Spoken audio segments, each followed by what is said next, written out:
Hola alumnos, gusto en saludarlos nuevamente.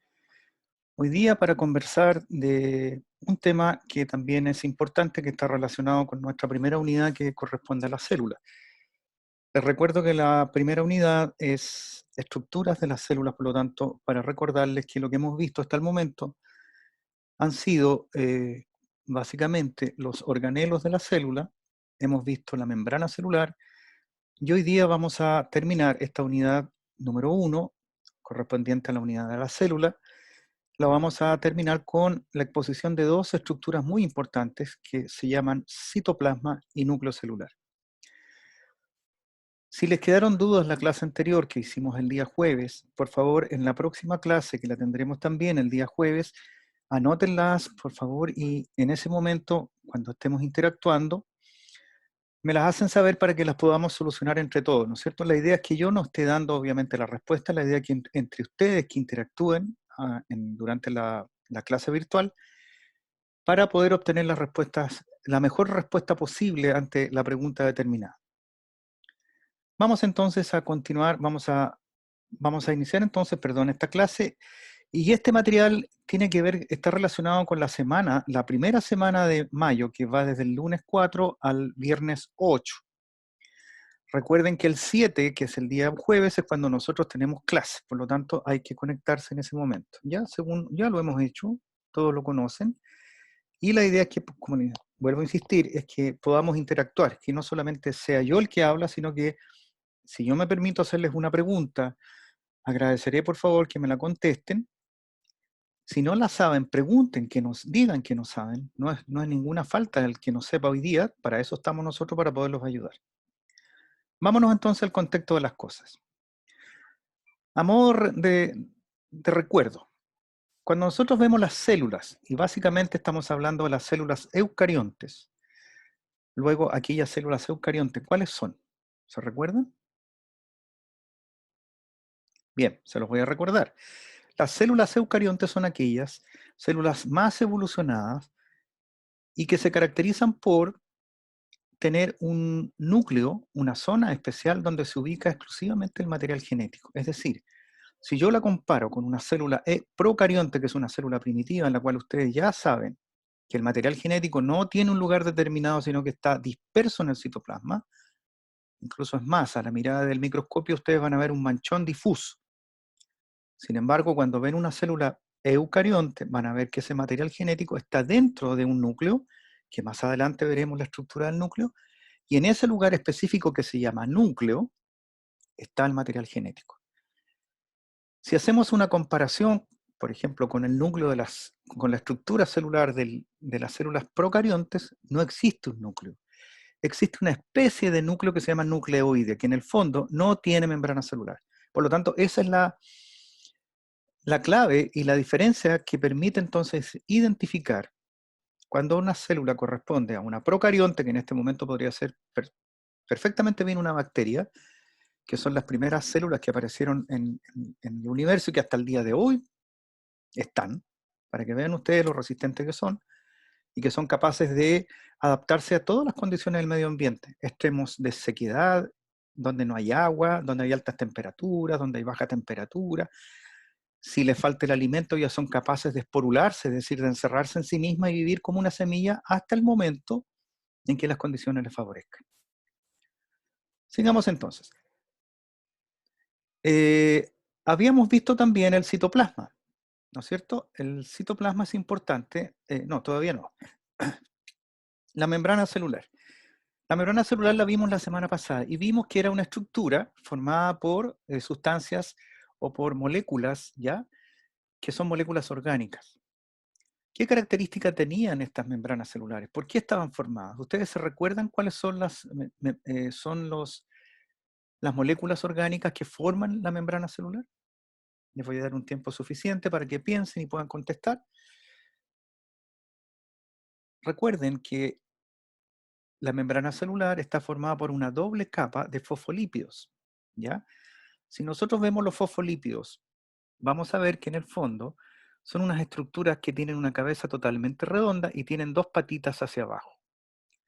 La diferencia es que, a ver, vamos a salirnos de este modo de de diapositiva para poderlas dibujar como corresponde. Ya. Si vemos un fosfolípido, vamos a ver que tiene una cabeza, ¿ya? Y que tiene dos patas. Perfecto. Este es el fósforo, en el fondo, el fósforo es esto, y los lípidos, que son ácidos grasos saturados e insaturados, forman dos patas. ¿Cómo se forma el otro extremo? El otro extremo se forma de manera contraria, la cabeza hacia abajo y las patas hacia arriba. Por lo tanto, aquí podríamos ver entonces que está el espacio extracelular y esto estaría hacia abajo acá en el espacio intracelular. Si ustedes se pueden ver entonces, es como un pie, como un kuchen, ¿no? Como un queque, que en el fondo tiene dos niveles, ¿no? Uno superior y otro inferior, y entre medio están ubicadas precisamente la membrana celular. Veamos entonces ya para entrar en materia. Y espero se hayan recordado esta figura tan especial que son los fosfolípidos. Veamos lo que hemos visto hasta el momento a modo de recuerdo.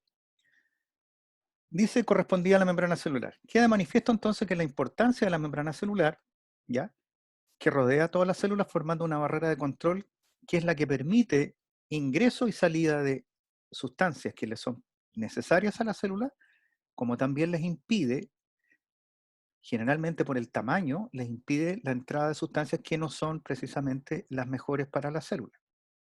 Vimos ese caso. Regula también una especie de equilibrio entre lo que está fuera y está dentro de la célula. Por lo tanto, el interior de la célula con el exterior de la célula debieran estar más o menos en equilibrio en términos de concentración de agua, en términos de iones, que son el sodio, el potasio, el cloro, que son moléculas que tienen carga tanto negativa como positiva. ¿Ya? También vimos la característica que es semipermeable. Implica, ¿qué significa esto? Que la membrana celular, en el fondo, no es permeable, es decir, a la célula no la encierran y no le permite que entre o salgan sustancias, todo lo contrario. Al ser semipermeable, le va a permitir entonces a la célula ingresar ciertas sustancias que son necesarias y salir ciertas sustancias que son prácticamente los desechos, pero no entra todo ni sale todo, ¿ok? Este es el concepto de semipermeable. Y que obviamente la composición de las células, de la membrana celular, estaba estructurada por lípidos, que en este caso son los fosfolípidos, los azúcares y las proteínas, ¿ok? Por lo tanto, eso fue lo que vimos hasta la semana pasada. Vamos a borrar aquí para que no les quede manchado esto. Y vamos a pasar a la siguiente. Ahora, en la superficie de la membrana, es decir, todo aquello que está hacia el medio extracelular, se encuentran pequeñas estructuras formadas por glucosa, hidratos de carbono, azúcares, ¿ya? Y que tienen una función muy importante, que forman entre sí pequeños filamentos que son receptores, ¿ya? Otra cosa a considerar también, que es básico en esto, vamos a hacer un clic aquí para que nos vaya todo bien. Después tenemos que existen diferentes mecanismos que permiten el ingreso o salida de sustancias. Dependiendo del mecanismo que sea, la célula va a poder ocupar o no ocupar energía. Recuerden que la energía es necesaria para hacer ciertas reacciones químicas dentro de la célula, pero mientras menos energía ocupe, es mucho mejor. Por lo tanto, la célula también va a tender a ahorrar energía. ¿Cuáles son aquellas en las cuales la célula no necesita energía? La difusión simple, ¿ya? Y la difusión simple, sí, yo se las expliqué la otra vez, que es el movimiento de sustancias o de iones o de partículas que están de un lugar de mayor concentración a un lugar de menor concentración. Es decir, si yo tengo un ambiente aquí con mayor concentración y uno más abajo, menor concentración, simplemente van a tender de mayor a menor. Por lo tanto, es como bajar una escala. Yo no ocupo energía o el mínimo de energía. El otro proceso que se llama osmosis, ¿ya? La osmosis en el fondo, que los vamos a analizar después, la osmosis en el fondo está relacionada solamente, escuchen bien, solamente con el traspaso de líquidos, agua a través de una membrana celular. Es movimiento de agua. Y aquí también se cumple la premisa, donde hay mayor cantidad de agua, siempre va a tender donde hay menor cantidad de agua. La idea es que se se equiparen ambos lados de la célula, extracelular e intracelular, que queden en lo posible con la misma cantidad de agua. ¿Perfecto? Esa es la osmosis. Y la última que nos queda, perdón, y la última que nos queda de aquellas que no necesitan energía es la difusión facilitada. Es decir, ya lo vimos en una diapositiva la vez anterior. Aquí se ocupan las proteínas que están ubicadas entre medio de los fosfolípidos y las proteínas forman poros, verdaderos canales. Yo se los voy a explicar después. Y el último que nos queda, que es importante también, que es el transporte activo. Es decir, toda aquella tipo de transporte activo necesita energía, porque siempre va a necesitar ir de mayor a menor concentración, de menor a mayor concentración, por lo tanto va contra la corriente, por lo tanto eh, ocupa energía. Veamos ahora en los ejemplos. Veamos la difusión simple. A ver si la puedo escribir acá. Difusión simple, ¿no es cierto? Difusión simple, ya. Si estamos hablando de un espacio en el cual tenemos gran concentración de sustancias a este lado, pensemos que cuando ustedes llegan a su casa y entran y ya saben inmediatamente cuando la mamá está cocinando, ¿por qué? Porque el aroma que estaba en la cocina difundió a través de la casa. ¿Dónde está la mayor concentración de aroma? En la cocina. ¿Dónde hay menor concentración? En la casa, en el resto, ¿no es cierto? En el living, en los dormitorios, etc. Entonces, la difusión simple, ¿en qué consiste? Consiste simplemente en equiparar, ¿ya?, la cantidad de sustancias. Por lo tanto, inmediatamente van a pasar a través de la membrana celular estas partículas que estaban en un momento en mayor concentración que otra, hasta igualar precisamente ambos lados. Es decir, ambos lados de la célula, intracelular, extracelular, van a quedar exactamente equiparados en términos de concentración de soluto. ¿Perfecto? De partículas. ¿Está claro? Esa es la difusión simple. Cuando ustedes echan en una taza agua caliente y ponen la concentración de té que está dentro de una bolsa y la ponen, ¿qué pasa con el té? El té, el sabor del té empieza a difundir hacia el espacio de la taza donde no hay sabor de té. Y eso ustedes lo pueden ver a través del color que emite el té, ¿no es cierto? Esa es una difusión simple. Vamos a borrar acá. Este borrador me encanta mucho a mí porque borra rapidito y no raya. Ok. Veamos el otro tipo de, habíamos visto difusión simple. Vamos a ver osmosis ahora. Yo les hablé de que la osmosis, ¿se recuerdan qué era la osmosis? A ver, la osmosis. Ya. La osmosis en el fondo es el traspaso, ¿ya?, de líquidos solamente a través de una membrana. Supongamos que esta es la membrana. Esta es la membrana. Supongamos que esta sea la membrana celular. Aquí tenemos el medio extracelular, ¿ven? Extracelular, intracelular. Perfecto. Por lo tanto, si yo tengo más cantidad de agua acá, mayor concentración de agua acá, ¿ya? H2O, y tengo mayor concentración aquí, y acá tengo menor concentración de agua, ¿ya? Es decir, menos moléculas de agua disponibles, 2O, bien. Según esta definición de osmosis, ¿hacia dónde debería moverse la corriente de agua? Ustedes me dicen. Ustedes me dicen. Ok, perfecto. Va hacia acá. Por lo tanto, trata de igualar las concentraciones de agua a ambos lados. ¿Ven? Por lo tanto, hasta el momento en que se alcance el equilibrio, estas concentraciones de agua van a quedar equivalentes tanto a ambos lados de la célula. ¿Está claro? Perfecto. Sigamos. Vamos a borrar. Habíamos visto otro mecanismo de transporte que necesita la célula para mover sus moléculas y el agua, que no necesita también, que no necesita energía para que se lleve a cabo. Esta era, ¿se recuerdan cuál era?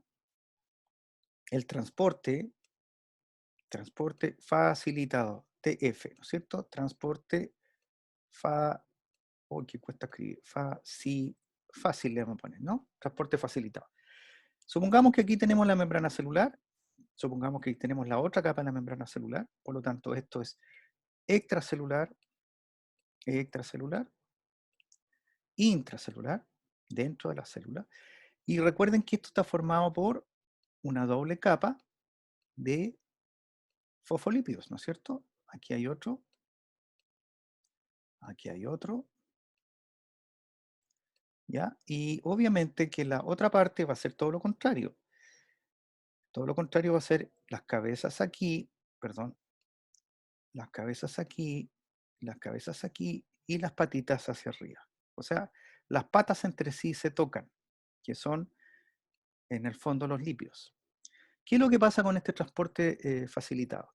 Cuando las moléculas son muy grandes, estamos hablando de solutos que son muy grandes en tamaño, supongamos este, no puede penetrar porque es muy grande. Destruiría si intentara pasar a través de este espacio, intentara pasar, destruye. Por lo tanto, en este momento, recuérdense que les dije que también existen dentro de la célula moléculas, proteínas, ¿ya? Que traspasan prácticamente el grosor de la, de la membrana celular y que por dentro son huecas, por lo tanto es un tubo. Luego, entonces, el transporte facilitado va a consistir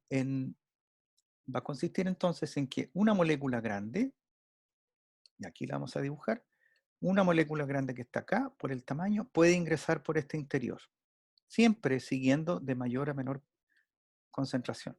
¿Ven? Entonces, aquí se logró solucionar este problema, que en el fondo, si yo no tengo espacio para ingresar a la membrana celular, no lo puedo hacer a través de los fosfolípidos, sí lo voy a poder hacer a través de un túnel natural que me lo forman las proteínas, que son estas que están en este momento acá. ¿Está claro? Tampoco se utiliza entonces energía. La célula está aquí, ha logrado mantener su equilibrio utilizando estos tres mecanismos, perfecto, pero sin utilizar energía. Recuerden que la energía es básica para que la célula siga manteniendo su vida y por lo tanto, si la célula sigue funcionando, nuestros organismos van a seguir funcionando. Y si nuestro organismo funciona, nosotros tenemos vida. Esa es la idea. Ok, vamos por acá a borrar. Y nos queda un elemento que es bastante interesante que ver. Cuando también yo necesito mover algunas sustancias que están tanto al interior como al exterior, y se llama el transporte activo. Aquí sí que definitivamente la célula va a tener que utilizar energía. Veamos la energía. Recuerden que la energía en la célula, la energía, se manifiesta a través de una molécula que se llama ATP, adenosín trifosfato. Esa es la molécula de energía que nosotros necesitamos. Cada vez que nosotros estamos alimentándonos, cada vez que comemos algo, los alimentos van al interior del intestino, se absorben y en ese proceso absorben o absorben o guardan para sí de todos los alimentos la energía necesaria. Por lo tanto, entonces, también podremos ver que algunos alimentos como el azúcar es alta energía, muy alta en energía. Por eso engordamos mucho si comemos cosas dulces. Las proteínas son menos enérgicas, o sea, tienen menos cantidad de energía, pero sí si yo como fideos, como pan, que tiene harto hidrato de carbono, yo estoy aportando más ATP, ¿ya? A nuestro organismo. Y si tengo más ATP, yo tengo más energía y por lo tanto puedo funcionar. Pero esa no es la idea, entonces, también de estar comiendo cosas de alta energía porque también empezamos a engordar. Todo tiene su equilibrio. Entonces, para que esto suceda, necesariamente tenemos que tener una molécula de energía que se llama adenosín trifosfato. Adenosín trifosfato, es decir, son tres moléculas de fósforo en el fondo. Fósforo, tres moléculas de fósforo. Cuando yo la ocupo, al final el organismo, como gastó, voy a quedar con dos moléculas de fósforo solamente, porque ya gasté uno en hacer alguna cosa, ¿ya? Por lo tanto, aquí la próxima molécula se va a llamar ADP. ADP. Es decir, en vez de tres, tengo dos. Es decir, este es el ADP. Por lo tanto, me bajó una molécula de energía. ¿Por qué? Porque yo ocupé. Cuando yo corro, cuando hago un esfuerzo, estoy gastando energía. Estoy pasando de ATP a ADP constantemente porque estoy gastando energía. Pero a su vez el organismo, a través de los recursos que tiene de obtener energía, nosotros tenemos energía almacenada. No todo lo que nosotros comemos se ocupa inmediatamente, se guarda en espacios en el cuerpo, en la grasa, en la guatita, ¿ya? Ahí se guarda energía. En el hígado se guarda energía, en el músculo se guarda energía. Cuando yo la necesito, automáticamente de ahí sale para que la célula pueda seguir trabajando perfectamente bien. Por lo tanto, yo parto con un ATP que son 3 moléculas, pero yo gasté y me quedo con 2 ADP. Simplemente eso quiero por ahora, no los quiero confundir más, pero vamos a explicar ahora entonces en qué consiste esta molécula, perdón, este sistema de transporte que se llama eh, transporte activo. Entonces vamos a dibujar, eh, acá está. Vamos a dibujar entonces el transporte activo. Este es transporte activo. Perfecto. Activo. Aquí yo necesito, ¿qué necesito? Energía. Perfecto. Por lo tanto, ¿qué tipo de energía estoy ocupando acá? ATP. ATP. Perfecto. Perdón, ATP. Esto lo tengo que borrar. Me equivoqué acá en el... Disculpen. Es ATP. Adenosín trifosfato. 3 moléculas de fósforo. Ok. La misma membrana celular. Ahí. La misma membrana celular. Ahí. La distribución que ustedes saben. Pero ya acá, entre medio, también yo voy a tener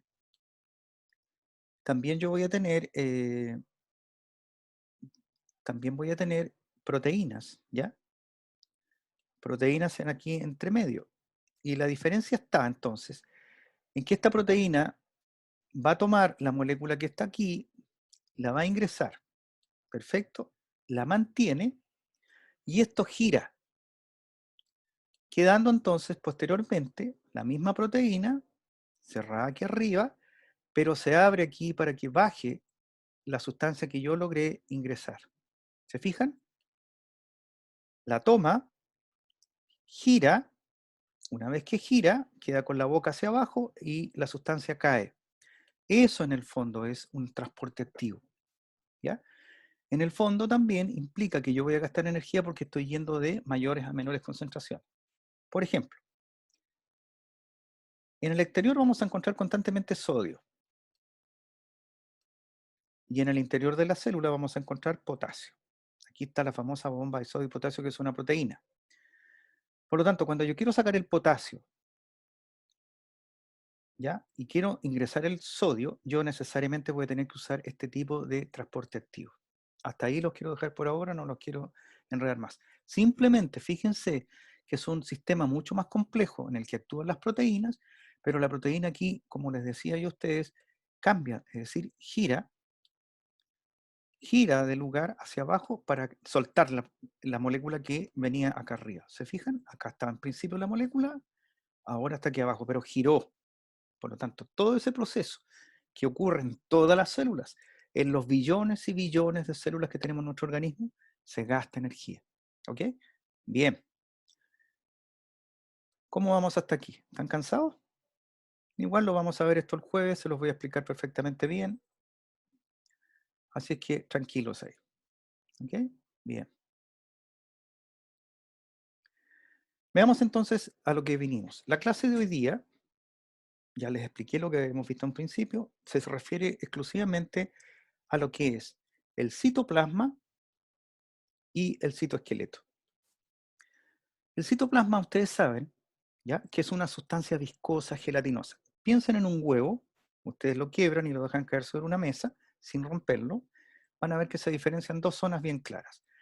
Una que en el fondo es el citoplasma, que es toda esta zona que está aquí, ¿sí?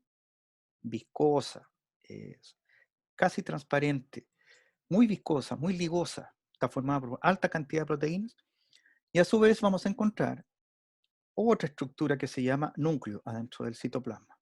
Recuerden que estamos hablando de células eucariontes.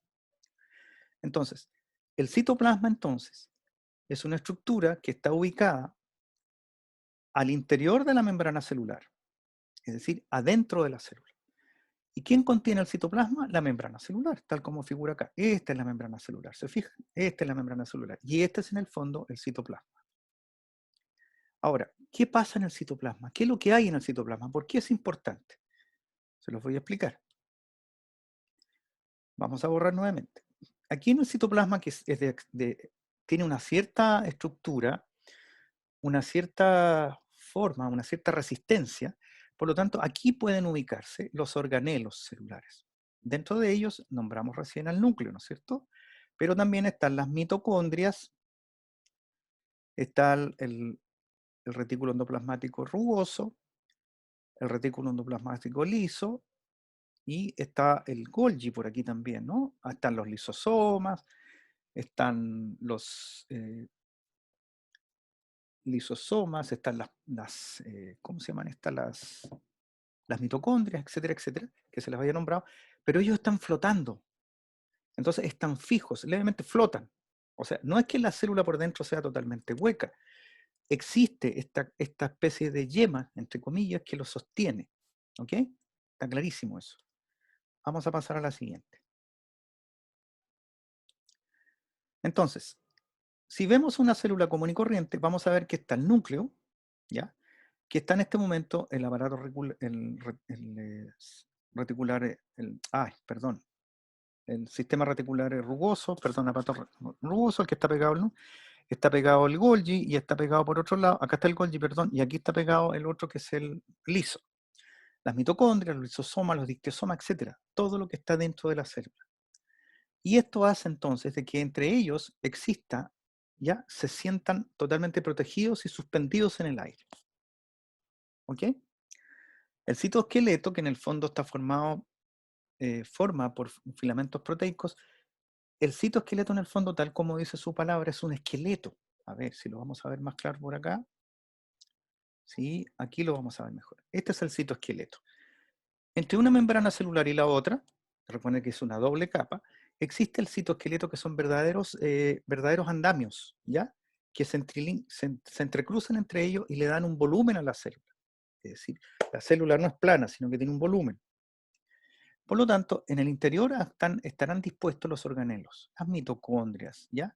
Estarán dispuestos los dictiosomas, estarán los lisosomas, todos los organelos que ustedes conocen. Entonces, este citoesqueleto que está formado por proteínas, filamentos de proteínas muy finos, le da cierta resistencia a la célula, por lo tanto se puede aplastar la célula. Yo me puedo estirar la piel porque precisamente la célula se puede estirar, le da cierta resistencia. ¿Ya? Entonces, esto es en el fondo el citoesqueleto. El citoesqueleto en el fondo es lo que sujeta los organelos dentro de la célula. Aquí tienen una misma visión, ¿ya? Y aquí tienen flotando precisamente ¿cómo se llama? Una mitocondria, que si no tuviera este citoesqueleto, la mitocondria andaría dando vuelta igual que una frutilla en agua. Sin embargo, si ustedes hicieran esto, la gelatina, y pusieran fruta, y lo meten al frío, van a ver que la fruta queda como suspendida. ¿Se dan cuenta? Ese es en el fondo, es el citoplasma que en su interior contiene organelos de origen membranoso. Acuérdense de esta analogía. Una gelatina, que primero yo la revuelvo con agua caliente y después echo las frutas. Las frutas van a quedar en diferentes niveles. Yo lo meto al frío, lo saco, ¿y cómo me van a quedar? No están todos los organelos al mismo nivel, pero sí están contenidos precisamente dentro del citoplasma. ¿Qué hemos visto hasta acá? Membrana celular, que fue la clase anterior. Hemos visto citoplasma. Y ahora nos queda que ver, recién acabamos de terminar el citoplasma, y ahora nos queda que ver el núcleo. El núcleo es importante. ¿Por qué creen que es importante el núcleo ustedes? ¿Me pueden responder? A ver si hay alguna voz por ahí que me responda. Ok, veamos una célula. Esta es una célula común y corriente. Vean ustedes el volumen que tiene. ¿Ya? ¿Qué es el número 1 acá? ¿Qué me está indicando el número 1? ¿Qué me está indicando el número 2? ¿Y qué me está indicando el número 3? Los voy a dejar ahí. Ya hemos visto el número 1, hemos visto el número 2 y ahora vamos a ver el número 3. Fíjense cómo están distribuidos los distintos organelos. Cómo están aquí adentro. Lo que yo les decía era como la gelatina, ¿no? Que los organelos quedan flotando a distintos niveles. Y esto en su interior tiene estas estructuras que se llaman citoesqueleto, que permite a la célula entonces mantener un volumen constante y cierta resistencia. Por lo tanto, vamos a referirnos al núcleo celular. Bueno, es un organelo que se encuentra solamente en las células eucariontes, es decir, el núcleo como tal contiene algo importante adentro que está encerrado, ¿no? Es totalmente cerrado. Se encuentra inmerso en una sustancia coloidal que es el citoplasma, ¿ya? Perdón, el citoplasma, y además en su interior se ubica un pequeño nucleolo, es decir, primero tenemos el núcleo, ¿ya? Que ya está totalmente cerrado, y dentro del núcleo un núcleo más pequeño que se llama nucleolo. Veámoslo acá. Aquí tenemos el núcleo, y dentro del núcleo existe el nucleolo, ¿ya? Entonces, ¿el núcleo qué contiene? Contiene ADN. Recuerden que el ADN es la molécula de la vida. ADN. Adenosin, adenosin no. Ácido desoxirribonucleico, que en el fondo es los genes, es decir, la genética. Aquí están todas las características que ustedes heredaron de sus padres, más las que en el proceso de formación van a aparecer características nuevas. Por eso ustedes, a veces alguien puede tener dentro de sus hermanos ojos azules y no tener ojos azules sus padres, pero sin embargo sus abuelos, paternos o maternos, tenían en el ADN ese gen que se manifestó ahora. Esas son características. Está lo bueno y lo malo, están las enfermedades también. ¿Ok? Y aquí vemos el nucleolo, vean clarito el nucleolo acá, que es el más pequeño, y el núcleo que está por fuera. ¿Ok?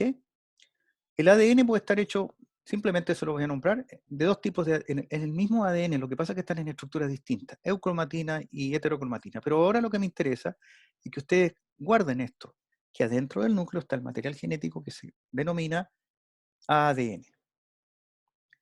Vamos a borrar acá, para que no quede sucio. Ok. Veamos entonces. Vamos a ver la misma estructura del núcleo, pero ahora en un gráfico mucho más explicativo. ¿Ven que tiene volumen el núcleo? Y se fijan que está encerrado por una doble membrana también, que se llama se llama membrana nuclear o carioteca. Membrana nuclear o carioteca. Aquí está. Perfecto. Carioteca. ¿Qué es la carioteca entonces? Es la membrana que cubre el núcleo. Y si se fijan ustedes, esta carioteca o membrana está llena de orificios o poros. Esos orificios o poros permiten de que el núcleo pueda sacar sustancias hacia el intracelular o puedan ingresar sustancias al núcleo.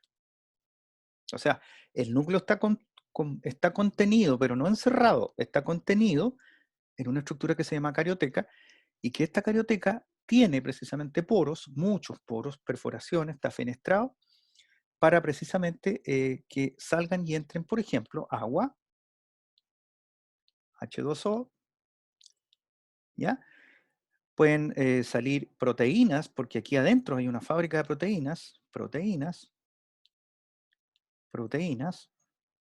¿ya?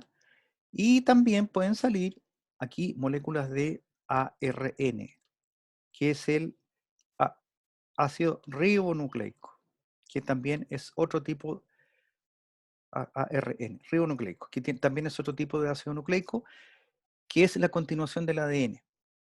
Entonces, en base a lo que yo les he dicho, ustedes podrán darse cuenta entonces que dentro del núcleo exclusivamente está el ADN. Y sin embargo, hay otro ácido que se llama ARN, que es el único que puede salir. El ADN nunca va a salir del núcleo. El que sale con el mensaje es el ARN. ¿Ok? Ya lo veremos eso cuando estemos más adelante en otros cursos. En el próximo semestre.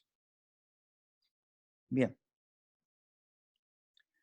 Entonces, finalmente, el material genético entonces puede estar en forma de filamento de cromatina o en cromosomas, ¿ya? Que es en el fondo el filamento que se condensó y formó como un bastoncito.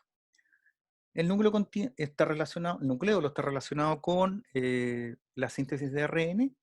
Y finalmente les quiero mostrar un gráfico donde aquí aparece mucho más claro en el volumen cómo está formado el núcleo, una carioteca que es totalmente de doble membrana, ven los orificios y en su interior pueden ver filamentos de ADN. Eso es todo lo que les tengo que mostrar por ahora. Espero que nos veamos el jueves para repasar todo esto y recuerden repasar la clase anterior para que me hagan todas las preguntas pertinentes porque después van a venir las pruebas y no quiero que tengan dificultades o que me digan, ¿sabe qué? No comprendí cuando tuvo la oportunidad de decirme en ese momento porque no hay otra forma, ¿ya? Ese es el sistema que estamos usando hoy día, que nos permite conectarnos para realmente solucionar todas nuestras dudas. ¿Les parece bien? Gusto haberlos visto, chicos. Cuídense mucho, no se expongan al contagio, ¿ok? Cuiden a su familia también. Que estén bien.